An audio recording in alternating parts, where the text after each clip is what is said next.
Ahora tenemos una entrevista, como anticipamos en la intro del programa, vamos a estar hablando ahora con Cristian Matera, que es un abogado especialista en el mundo empresarial y también ex dirigente deportivo, a ver si nos puede iluminar un poco acerca del mundo de los clubes, de ese mundo tan particular que es el fútbol en la Argentina. Cristian Matera, ¿estás ahí? Sí, sí, escucho. ¿Qué ¿Cómo están tal? ustedes? ¿Qué tal? Bienvenido. Muchísimas Buenas tardes. gracias por Gracias a acompañarnos. ustedes por invitarme. Bueno, Emiliano. Cristian, gracias.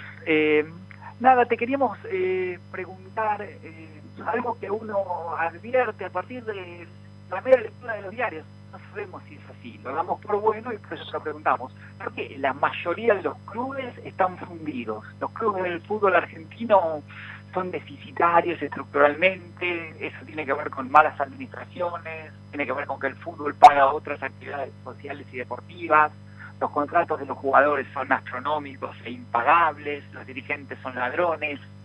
En definitiva, insisto, Mira, ¿por qué la mayoría de los clubes son o aparecen como fundidos? ¿Cómo estás, Emiliano? Varias de las cosas que vos decís son así. La verdad que yo a veces trato de resumirlo en lo complejo que es un negocio diferente a todo, a cualquier otro que podamos conocer, porque se administra pasión. El dirigente deportivo administra pasión. Esto no existe en ninguna empresa comercial, de familia, grande, chica, es totalmente distinto. Esto, que es un carácter distintivo de esta actividad, lleva muchas veces, ya entrando un poco más en tu pregunta, en que en inmensa mayoría de los casos, estamos hablando en nuestro país, ¿no? Después podemos por ahí hacer algún análisis comparativo con el fútbol en otras sociedades, pero en nuestro país la mayoría de los casos terminan no ajustándose al presupuesto. Vos, como en una familia, en un negocio, en una empresa, un club, aunque no tenga la forma jurídica de una empresa, lo es, digamos, debe ajustarse a un presupuesto, y en inmensa cantidad de ocasiones esto no ocurre por muchas razones, sea por la presión del público, sea por que se quiere salvar una categoría, sea porque se quiere participar de una copa, sea porque en definitiva vos estás en una competencia, la misma competencia deportiva es la misma competencia que no debiera, pero se termina trasladando a lo dirigencial, y un futbolista que no firma un club A, lo firma un club B, que va a ser quien el domingo compite con vos y quizás te gana por ese mejor jugador que pudieron contratar. Esto muy someramente te da una idea de la particularidad del caso, y me trae de la mano a una vieja reflexión bastante antigua, pero no por eso deja de ser muy cierta, que nadie de nosotros ha visto nunca un grupo de hinchas o socios festejando un balance, ¿sí? Los vemos festejando los campeonatos. ¿Qué pasa con todo esto? Todo esto hace a que los presupuestos en el fútbol sean muy flexibles, dependan también en gran medida de un recurso que es extraordinario y en el fútbol es tomado como ordinario, que es la transferencia de futbolistas, porque si bien los clubes tienen varios rubros diferentes, de los cuales se nutren de recursos, el más importante en Sudamérica, no solo en Argentina, por ser un país formador generalmente de jugadores, es la venta, fundamentalmente la exportación, y ese recurso extraordinario, como todo recurso extraordinario, si bien hay estudios y todos los clubes saben perfectamente, miran para atrás en sus balances, en sus registros, cuánto vendieron el año anterior, el otro año y cuánto vendieron en los últimos 10 años, y en base a esto todos sabemos que los contables pueden elaborar estadísticas y de alguna manera decir, bueno, tengo esta previsión, porque si en los últimos 10 años vendí estos números, no sería racional o no sería normal que no siga en esta secuencia. Entonces esto que quizás se toma como una verdad, en el fútbol no siempre es así, porque esto es muy volátil y te tocan uno o dos ejercicios simplemente con malas ventas o porque no surgieron los jugadores o por circunstancias externas o el valor de la moneda, que en Argentina también tiene mucha influencia en cuanto a que los jugadores sea más fácil que emigren o no. Hay momentos, por ejemplo, ahora es un momento donde, bueno, saquemos todo lo de la pandemia, trastocado todo, ¿no? Todo lo que yo cuente ahora en realidad puede ser diferente, pero tratemos de hablar en principio en un mundo sin pandemia, después podemos hacer alguna aclaración, pero hasta antes de la pandemia, por ejemplo, estás en un momento donde por la diferencia cambiaria al futbolista le convenía emigrar hasta al Paraguay quizás, o a Chile, depende las condiciones de cada uno. Hay mercado para jugadores que van al fútbol europeo, pero también lo hay para los que van a países sudamericanos donde pueden ganar en divisa.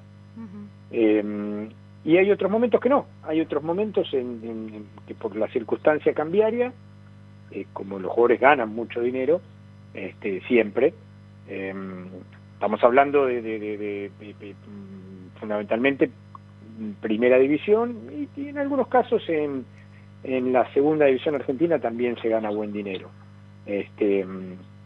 Pero bueno, hay momentos cambiarios donde los contratos son tan altos, de los futbolistas me refiero, que hasta dificulta esas transferencias.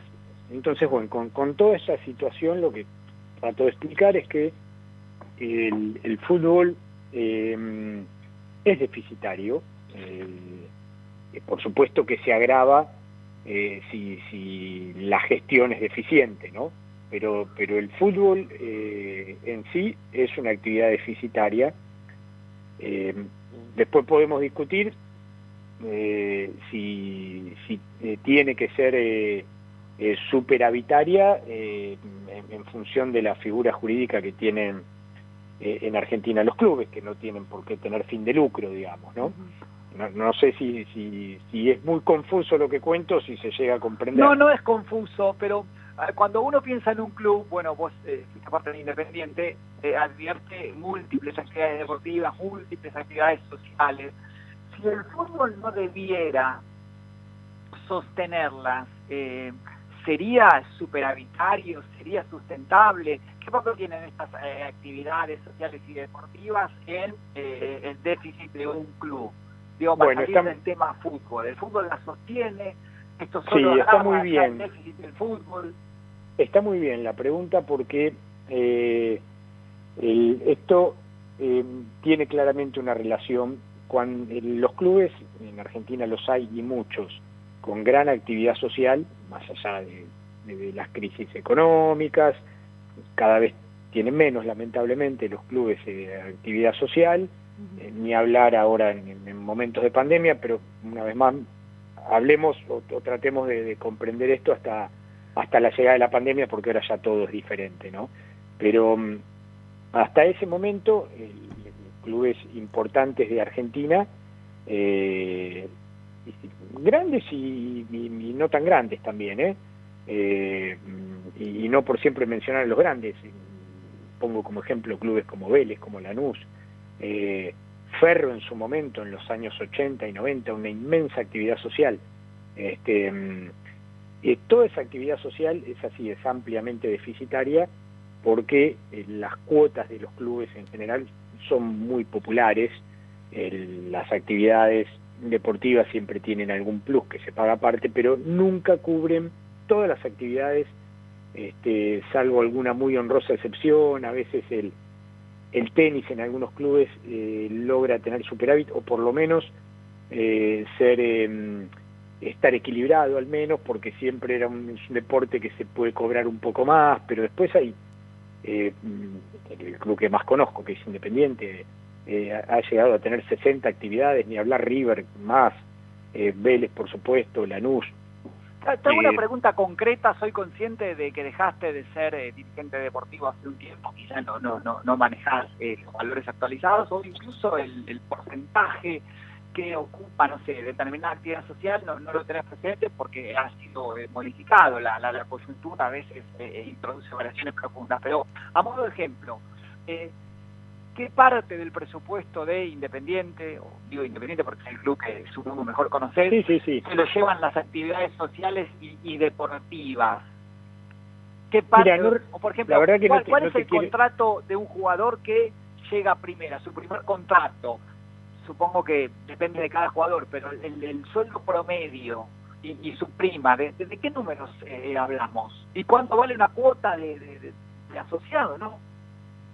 Mira, no te quiero mentir con porcentajes, porque como bien vos decís, yo ya hace varios años que no soy dirigente en actividad, si bien me sigo dedicando a estudiar mucho el tema, pero mucho más desde lo académico, y esto, para hacerte concreto, hay que estar en el día a día, pero sí, con total certeza te puedo afirmar que absolutamente todas las actividades deportivas que no eran el fútbol subsistían gracias a los ingresos del fútbol. Entonces ahí es donde puede revisarse ese concepto de que el fútbol es deficitario, porque si tomamos clubes que solamente tienen fútbol, déficit que pueden llegar a tener en algún ejercicio en particular, siempre a la larga se corrige con alguna transferencia, que era el recurso extraordinario del que hablábamos hace unos minutos. Vos me preguntabas también cuánto es el contrato mínimo de un futbolista. Hoy el salario mínimo de convenio está alrededor de los 45.000 pesos más o menos. Y pensá que... ¿En primera división? En primera división, entre 45 y 50.000 pesos el primer contrato. Pensá que normalmente los planteles de primera división suelen tener entre 30 y 40 profesionales, jugadores profesionales. Y después hay varios contratos más que los clubes no presentan en la Asociación del Fútbol Argentino, los tienen de algún modo como privados, que hacen con algunos juveniles para tratar de blindarse y lograr alguna protección y no perder a ese juvenil, que es un tema bastante complejo, porque a partir de los 18 años cualquier futbolista que no tiene contrato puede elegir irse a cualquier otro destino y puede hacerlo, y lo único que le va a dejar al club de origen es una indemnización que se llama Derecho de Formación y Solidaridad, que está regulado por la FIFA, pero no le va a dejar un valor transferencia, que son los valores más importantes. Hago una pregunta y ya la dejo preguntar a Victoria, que tiene 100 preguntas para hacerte. Vuelvo, un jugador promedio, 24, 25 años, con alguna experiencia, en un club como Independiente, ¿cuánto gana hoy? ¿Se puede saber? ¿Tenés acceso? Sí, claro, mirá, a ver, por supuesto que eso varía mucho, pero ganan mucho más de los clubes, de lo que los clubes pueden pagar. En Independiente y en la inmensa mayoría de los clubes vos tenés salarios promedios que encima eso nunca ha logrado que se desdolarizarse, digamos, más allá de todos los esfuerzos. Esto es como la venta de propiedades, digamos, más allá de todos los esfuerzos reglamentarios y yo no conozco una propiedad que se venda en pesos. Con el contrato del futbolista pasa lo mismo. Si bien ha habido montones de épocas en que directamente estaban nominados en dólares, ahora se nominan en pesos, pero todos tienen cláusulas de valor dólar, a determinado valor dólar, que muchas veces es cierto, queda atrasado ese valor y empiezan los conflictos, que los leerán en todos los medios. Pero a tu pregunta concreta, a ver, en salarios de entre 300 y 400 mil dólares anuales, entre 300 y 400 mil dólares anuales son absolutamente normales, son de la media de cualquier club de primera división. Tenés muy por encima y tenés algunos por debajo, pero te diría que perfectamente podés establecer como promedio entre 300 y 500 mil dólares por año en cada futbolista en los 10, 12 clubes más importantes. Por supuesto que clubes pequeños tienen menos presupuesto y se gana menos, pero sorprende muchas veces ver los contratos que firman los clubes, porque eso empezá a multiplicarlo por la cantidad de profesionales que tienen y bueno, ahí muchas veces encontrás la razón de los inmensos déficits y de las crisis recurrentes de los clubes, momentos como el actual, por ejemplo, donde la pandemia por supuesto también colabora, el tema cambiario. Fíjate que hoy estás en un momento donde aún los clubes más importantes se han llenado de juveniles debutando. Esto es porque es un momento donde la crisis económica se ha hecho mucho más presente, pero no deja de ser cierto que estas cifras que te digo parecieran asustar, porque ¿en qué otra actividad en Argentina se pueden firmar contratos de 300 o 400 o 500 mil dólares? Y no estamos hablando de los top, hay jugadores top que están muy por encima de eso, de esas cifras, en todos los clubes. En San Lorenzo ni hablar, está con unos problemas de contratos. Hoy te diría que en orden clubes más endeudados, lejos es River el primero, después viene San Lorenzo, después viene Independiente, River lejos, pero también River tiene otros recursos de venta de jugadores que en 2 o 3 ventas a River siempre les es más sencillo acomodar sus deudas. Pero vuelvo a algo que contaba, fíjate los inmensos éxitos deportivos de River, salvo alguien muy especializado, nadie habla de que River tiene una deuda que supera los 1.500 millones de pesos, porque los éxitos deportivos tapan todo. En cambio, cuando el éxito deportivo no acompaña, empieza a dársele mucho más importancia a las situaciones económicas deficientes o de crisis. Vicky. Sí, bueno, varias preguntas. Ya que estamos hablando de la cuestión económica, me preguntabas en términos de ingresos, ¿no? ¿Qué representaría los socios, la publicidad, la televisión en Argentina para un club? Mira, eso ha ido cambiando mucho con el tiempo. Por ejemplo, hasta los años 80, diríamos, el principal ingreso de los clubes era el ingreso societario, la masa societaria. Ahí en aquellos años, entre los 80 y los 90, irrumpe fuerte la TV, los derechos de televisión. Pasan a ser en esa década, toda la década del 90 y buena parte de los 2000, los derechos de televisión por lejos, el primer ingreso o el ingreso de mayor importancia, a la par que cada vez tenía menos importancia el ingreso de la masa societaria. Y después, a partir de los años 2000, empieza a tener, los derechos de TV no dejan de tener importancia en Argentina, pero empiezan a tener bastante importancia todos los ingresos que tienen que ver con el mercadeo, digamos, como dicen los mexicanos, o el merchandising. En esto ponemos todo, ¿no? Desde la venta de camisetas, la explotación de la marca, en clubes importantes que se trabaja, sobre todo esto tiene mucha incidencia en los clubes más populares, ¿no? Con más seguidores, por supuesto. En un club pequeño va a depender casi exclusivamente de los derechos de televisión y de las transferencias extraordinarias de futbolistas. En los clubes más importantes hoy ha vuelto a tener, extrañamente o no lo sé, vuelvo antes de la pandemia, ahora ha cambiado porque imagínate, clubes cerrados. Hace no mucho hablaba con el presidente de Lanús, un club al cual siempre le presto mucha atención porque para mi gusto es un modelo a enseñar en las universidades, porque hasta hace 25 o 30 años era un pequeñísimo club de barrio y hoy es inmenso, con un inmenso estadio, con un colegio de 2.000 alumnos, etcétera, cantidad de situaciones para analizar, para estudiar. Para estudiar, y para imitar. Para imitar, claro.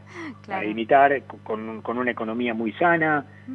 Bueno, nada, más allá de yo tener una relación de amistad con su presidente, siempre trato de estudiar el tema porque veo que es un ejemplo exitosísimo. Y bueno, me contaba que desde la pandemia han perdido cerca de 5.000 o 6.000 socios que no pudieron pagar, pero bueno, hasta la llegada de la pandemia había vuelto a tener nuevamente mucha importancia el ingreso de masa societaria, por una razón fundamentalmente, mucho por que ir a ver el fútbol se va haciendo cada vez más cerrado para el que no es socio y cada vez más complicado obtener un ticket y demás. Entonces, como las cuotas son muy bajas, que me habían preguntado por ahí y no lo conté, pero un promedio de cuota social, la de River es un poco más cara, la de los clubes más chicos es un poco menos, pero promedio las cuotas sociales son de 300, 400 pesos por mes. Claro. Es decir, son súper populares las cuotas sociales. Entonces, en los últimos años había empezado a tener mucha influencia, que la masa societaria era bastante volátil de acuerdo a cómo le iba a la institución en el fútbol, ¿no? Si le iba bien, crecías un poco, claro. Si le iba mal, bajabas, más allá de siempre sostener un determinado promedio. Pero en los últimos años empezó a tener mucha incidencia y los clubes trabajaron mucho en poner las cuotas sociales en sistemas de débito automático. Antiguamente, hasta hace 20 o 30 años, existían los cobradores. Entonces, tenía que ir a tu casa el cobrador o vos ir a pagar al club. La evolución de esto hacia los sistemas de débito automático hizo que la cuota social, más la importancia que tiene, que para ir a ver fútbol se te facilita mucho el ser socio, porque en épocas de venta de tickets, al que no es socio tiene muchas más complicaciones, aparte de salirle mucho más caro ir a sacar un ticket. Habían vuelto a tener mucha importancia como un ingreso fijo y estable el tema de las cuotas sociales, siempre por debajo de los derechos de televisión, por supuesto, claro. pero habían vuelto a adquirir importancia. Y bueno, como te decía, en los años 2010 en adelante, hay clubes que han trabajado muy bien en todo lo que es merchandising, y bueno, por supuesto para los clubes grandes representa ingresos muy importantes, entre los cuales, por ejemplo, incluyo dentro del merchandising la venta de publicidad en las camisetas, que es un ingreso que destinado al fútbol profesional cubre buena parte de su presupuesto. Bueno, ya que estamos, te sigo preguntando yo un poquito más, quizás más dentro de un terreno un poquito más personal. Quería preguntarte cuál era tu relación con el club antes de ser dirigente y si de alguna manera cambió tu forma de ser hincha al convertirte en dirigente. Y sí, bueno, mirá, siempre todos los dirigentes son socios, por supuesto, pero son muy hinchas de la institución y te tiene que nacer en algún momento la vocación de hacer algo más. Claro. Tanto te gusta que que te nace la vocación o la tendrías o te lleva a involucrarte un poco más. En mi caso, siguiendo a mi padre, que no llegó a ser dirigente del club, pero participó en elecciones sin suerte, y yo era muy pequeño y lo acompañaba, me empezó a gustar todo ese mundo, me apasiona el club y me apasionaba el tema, y ya de más grande me puse, aparte de participar, me puse a estudiarlo, me especialicé, hice un máster en una universidad que tiene la FIFA, con una licencia que da en los distintos países, y nada, me fui preparando porque creía que era la mejor manera, y un día, por circunstancias de la vida, me tocó participar de una lista que ganó y entró al club, y yo creía estar súper preparado, y después la realidad me demostró, sí, lo estaba, pero la realidad me demostró que por supuesto era mejor estar preparado que no estarlo, claro. Pero la realidad me demostró que la experiencia del día a día superaba amplísimamente todos los conocimientos, claro, teóricos que podías traer, si bien ayudan, por supuesto, y no quiero ser tan necio de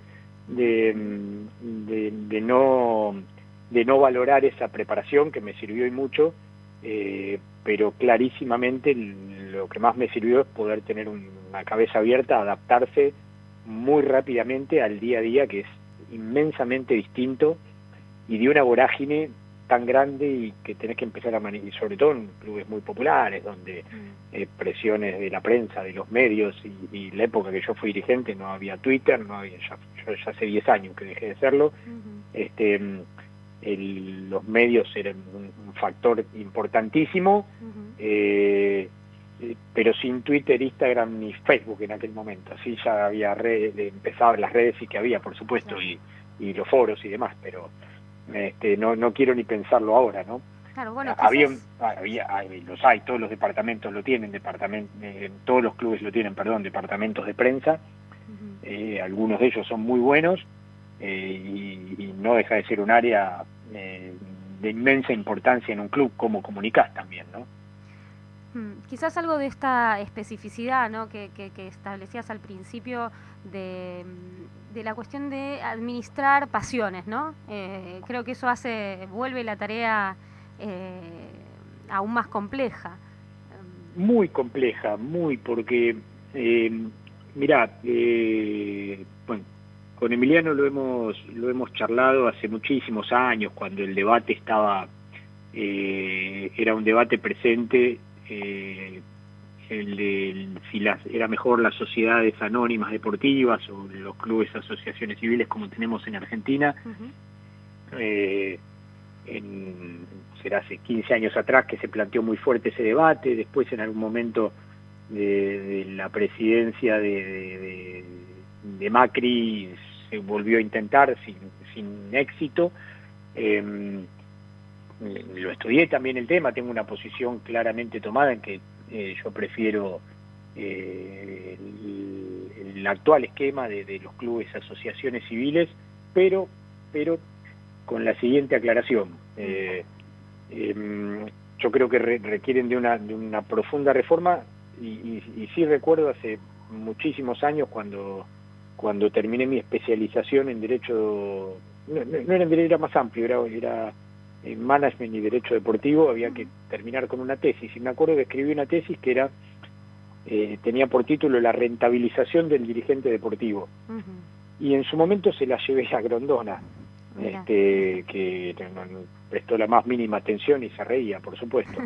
y yo, pasados los años, sigo convencido, lejos no tuve ningún éxito, por supuesto, en esta idea, pero han pasado los años y sigo convencido que es algo que puede ayudar, y mucho, a cambiar la gestión de los clubes, porque simplemente, a ver, o vas a la sociedad anónima deportiva, que no es lo que a mí me parezca lo más adecuado para nuestro país, al menos, o vas a una profesionalización total de la asociación civil sin fin de lucro. Y si bien hay, por supuesto, en las asociaciones civiles sin fines de lucro, líneas gerenciales, todos los clubes la tienen, que es la gente que trabaja en las distintas áreas en relación de dependencia. No es menos cierto que en una lista de una comisión directiva, varía en los clubes, pero normalmente son entre 20 y 30 personas, en algunos menos, en algunos más, pero son entre 20 y 30 personas. De esas 20 o 30 personas, por supuesto que no todas tienen la misma responsabilidad, pero vos tenés 3 personas que son la firma del club, que asumen toda su responsabilidad, inclusive personal, por firmar, que es el presidente, el secretario y el tesorero. Y después tenés 4, 5, 6 personas más en las diferentes áreas claves, las diferentes secretarías, que en la complejidad de los clubes de hoy requieren actividad 7 días a la semana, 24 horas por día. No se para nunca. Entonces es absolutamente anormal pretender que alguien por pasión o por vocación que se decidió dedicar a esto pueda dedicarse a esto sin ninguna renta. No lo veo como una salida laboral, ojo, sino que creo que es claramente sacar la hipocresía de que nadie normal puede dedicarse durante 3 o 4 años, lo que pueda durar una gestión, 24 horas por día, los 7 días de la semana, por más pasión que tenga. Porque, ¿qué pasa si no voy con los clubes? Lo que pasa es lo siguiente, hay una situación que pueden acceder a estas máximas responsabilidades de los clubes 2 extremos de la sociedad. Yo esto lo noté hace muchos años y lo sigo notando hoy, que no ha cambiado en absoluto. En los máximos cargos me pueden llegar solo o empresarios o gente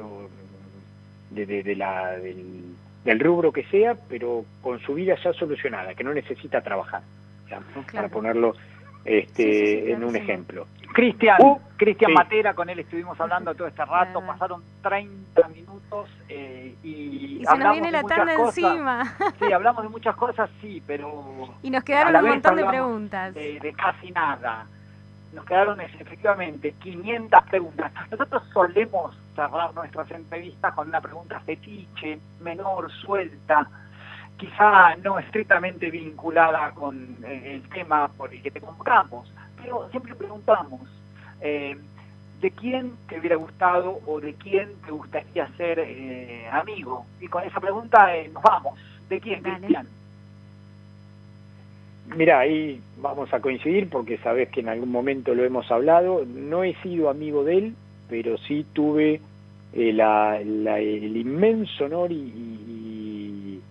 y agradezco que la vida me dio esa posibilidad de compartir reuniones, charlas de trabajo, porque estuvo trabajando con nosotros César Luis Menotti.